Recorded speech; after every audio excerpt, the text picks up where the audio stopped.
Petition is going around that asks state leaders to honor Muhammad Ali in the state capitol. People signing a petition. They want Ali Memorial to replace a statue of Confederate President Jefferson Davis. New at 6, Sabira Rayford talked to a Lexington attorney who's leading the effort. The debate to remove Jefferson Davis from the Capitol Rotunda is no small matter, and it has been going on for years. But now, one lawyer says enough is enough.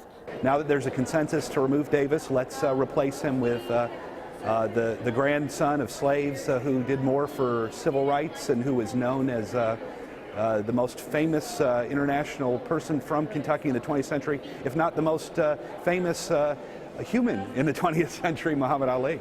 Jonathan Miller has a big fight ahead of him. He is leading the charge to remove the statue of the Confederate president and replace it with Muhammad Ali.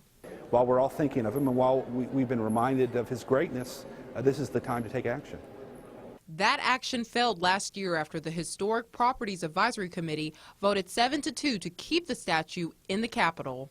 Today we reached out to the board. Director Leslie Nigel said they plan to have a meeting within the next month to determine the committee's stance on representation of Ali in the Rotunda.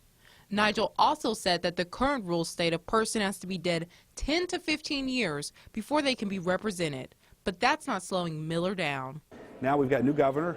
The governor has different opinions on several issues than the prior administration. I worked in the prior administration, but this is one area where I agree strongly with Governor Bevin and would love to see him change that prior administration's policy.